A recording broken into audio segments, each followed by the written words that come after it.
Looking for a second date update, and we're going to see if we can make that happen for her. Hi, Angela. Welcome. Hey. Hey. So how'd you meet Corey?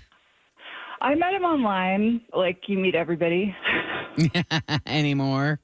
Yeah. Right? Some people are content to just have relationships online. Yeah. Yeah. I mean, I kind of like to meet in person eventually. And what'd you do on that first meetup? Well, we had a date. We had an actual really great date, and that's why I'm so confused. What'd you guys do? We went out to dinner. We went to a restaurant, like a really nice restaurant, and we talked. We had a cocktail, and then we had some apps, and then we had dinner. And I mean, I'm not going to take you through the whole meal, but like we had a really great time. And we had chatted online for a while before we went out, and we've both been through breakups recently, and we talked about that. And I don't know. We had a great time, unless I'm insane. Which I don't know. You never know these days. How could you not have a good time with a cocktail, apps, dinner? All the good stuff. Even if you don't want to see the person again, you got to admit, that was a pretty fun date. Yeah, I mean, I know my breakup is definitely over, but I think he might still have some feelings for his ex. Oh, you What's worrying think? me. Yeah. And what made you think that? Well, I just could tell by the way he talked about her. I'm just not 100% sure he's over it. Is he super angry, or did he talk about her affectionately?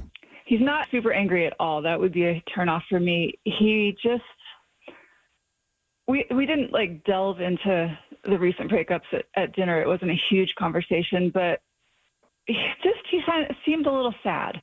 And the rest of the time we talked about our families and our jobs and our childhoods, and we both like to travel and we like to play golf.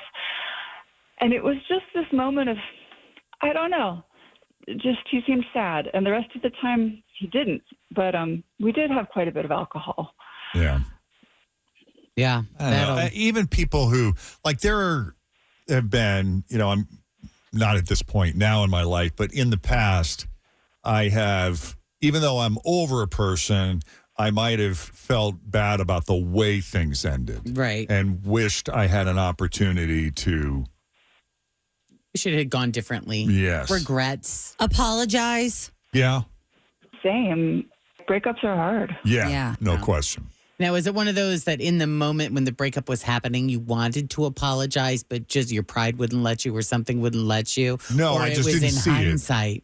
It was in hindsight. Yeah. Because I had my head so far up my you-know-what, or I was just so consumed with my Your own own stuff. thing that I wasn't cognizant of the bigger picture. Yeah. And if I could go back and do it differently, Right. I would. Yeah. Plus age. I find that too when you're younger, it's one of those things where I feel like when I'm younger, I probably tolerated way more crap from somebody than I deserved sometimes. Right. And sometimes it would be nice to have that moment of like that person being like, I realized I treated you like crap. I'm sorry. Yeah. Or whatever. Mm-hmm. But that doesn't mean necessarily that you're not over that person. So I'm just speculating. Right. I wonder if maybe that might have been the source of the sadness you thought you were detecting, Angela. Maybe. I don't know. I mean, maybe I should have asked him about it. But I just didn't know. It was the first time I'd met him. I don't know what I did wrong, really. How'd the date end? Well, we ended up back at his place. Oh, well. Oh, So, you worked it out. Yeah, I mean, that's what I'm saying. We had a great time. I spent the night, and I don't feel bad about that. We had a really good time, and we talked. We both asked for consent. It was really lovely, and what happened after that was great. But, also, I looked for pictures. I scoped the place out. I'm a cynical woman in 2024, and there weren't pictures of his ex, and I thought that was a good sign. Mm-hmm. But here's what was a little weird. When it was over, I kind of think he might have been crying. Oh, God. At the date? Really? After the sex? Yes. Not like sobbing. I kind of heard maybe sniffles and maybe a couple of little gasps, like he was trying to hide it. And I don't know. I didn't know what to do. I've never had somebody cry after having sex with me for the first time before. Oh, you boy. sure he wasn't having like an allergy attack or something? No, I'm not sure, you guys. If I were sure, I wouldn't be calling the radio. I am at a loss. Yeah, Yeah, he may have been going through something that night. I don't know. Or, there are instances where the sex is so good that, you just, it's just something to cry about. Just ask any of Jen's exes. They'll tell you. Exactly. I made more men cry than you. It's just really. so beautiful. I mean, I love that you're putting it that way because my insecurities have been like, you've gotten so bad at sex that you've made a man cry. No. That's funny. Yikes. I'm sure that's not That's it. great. Although if it is. Oh, jeez. If it is, now the radio will know. Well, why don't we take a break? When we come back, we'll call Corey and see what he has to offer. See what light he can shed. There's a new way for you to level up your sports watching experience. It's with Underdog. You can win up to 1,000 times your money just by choosing higher or lower on your favorite player's stats. I'm talking touchdowns, passing yards, and more. Hey, it's Fritch. Making picks on Underdog is straightforward, and signing up is even easier. Just head over to Underdog's simple-to-use mobile app or UnderdogFantasy.com. You can sign up with promo code JJP, and Underdog is going to give you a free pick to use on your first cash pick'em entry, plus up to $1,000 in bonus cash when you deposit. That's Underdog Fantasy, promo code JJP to claim your new customer special of a free pick and your deposit offer. Must be 18 plus, 21 in Massachusetts and Arizona, 19 in Alabama and Nebraska, and present in a state where Underdog Fantasy operates. Terms apply. Void in Colorado. Concerned with your play? Call 1-800-GAMBLER or visit ncpgambling.org. Arizona, 1-800-NEXT-STEP or text NEXT-STEP to 53342. New York, call the 24/7 Hope line at 1-877-HOPE-NY or text HOPE-NY. Q. Sometimes the first date seals your fate. It's the second date update with Jeff and Jen on Q102. When are we going on our second date? A lot of people meet online, and sometimes those relationships sort of get stuck in this purgatorial hold online where they never actually meet in person, but they went on a proper dinner date, cocktail, apps, main course, back to his place. Yeah. And had what might have been a very moving experience for Corey because she sensed that he might have shed a tear or two after they. They did that. So was he just going through something that night that he didn't want to share, or was the experience with Angela so moving that he couldn't contain himself? Yeah. I don't know. Anything's possible. Well, we're going to call kids. Corey and do a little fishing and try to find out. You ready, Angela? I am ready. All right, let's call him up.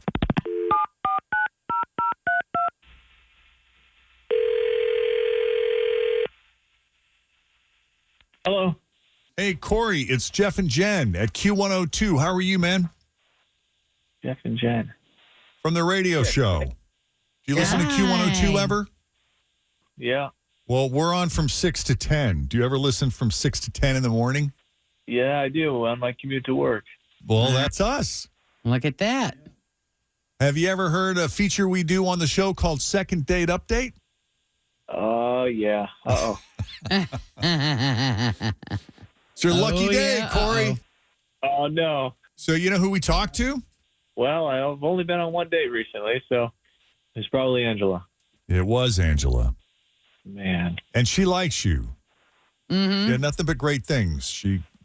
I don't think she had any negatives, really. You sound like a great guy. Yeah, no, she's fantastic. I got to be honest, I wish I'd met her at a different time. Really? Yeah. No, I really enjoyed my time with her. She's a great woman, and we had a great time together. I can't say anything more about it. I mean, it's just,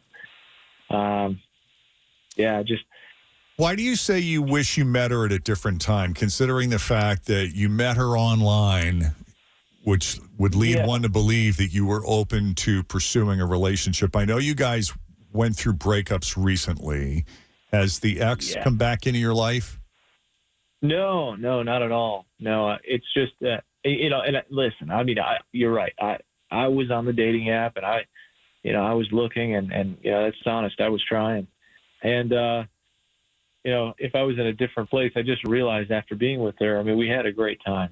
But after sex, I just knew I wasn't ready. To be honest, I felt awful about it. Like I was cheating on my ex, which is ridiculous. And then, I felt bad about that. And then I felt bad for Angela because, like, afterwards I just felt like I wasn't fully, there anymore. Present.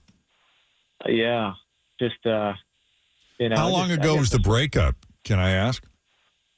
Yeah, it's not that long ago, but it's long enough. I don't know, 2 months, 2.5 months. So it's still fairly fresh. Mm-hmm. Yeah,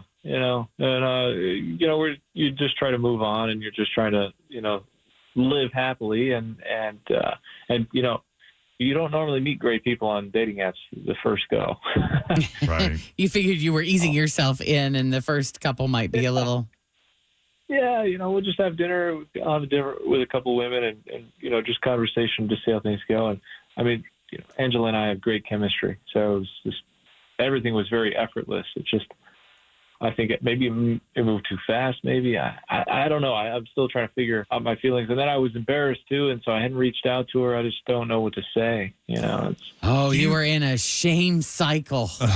Jen. Is it a shame cycle or a shame spiral? Well, a shame spiral where it just keeps, like, everything just keeps compounding. Yeah. It's like first you feel shame that you had sex with her because of the guilt of the ex, and then the guilt of not being Fully present right for with that, Angela. and then you just kind of back away because you're so ashamed, and then time goes by, and then you're ashamed that you didn't call, Follow up, and now right. you're probably ashamed that you're having to admit all of this on the radio in front of hundreds of thousands of people. Your family Jeez. members and friends are probably listening. Maybe even your ex is hearing it. Okay.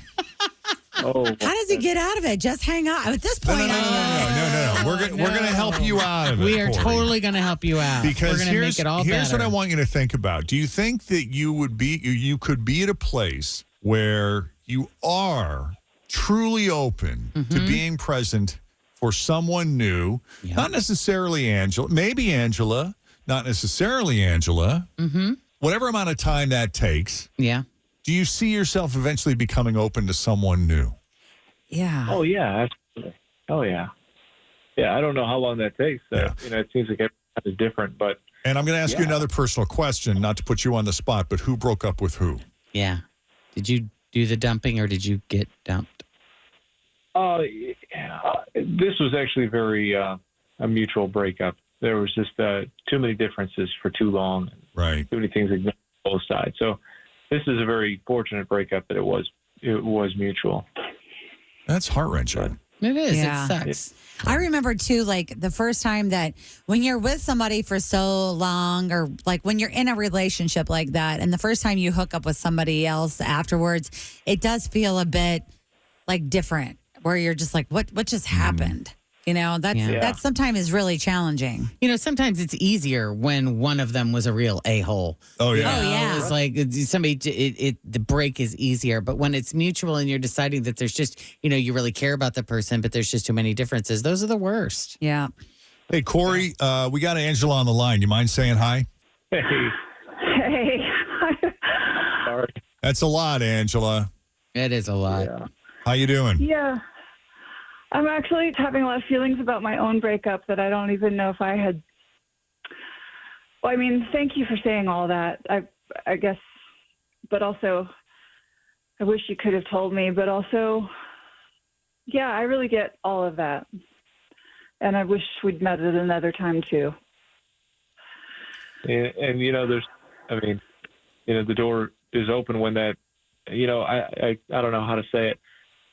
You don't want to make any guarantees, but Can you guys be friends? Yeah. Can you be friends? Can you hang Maybe. out as I don't know. friends?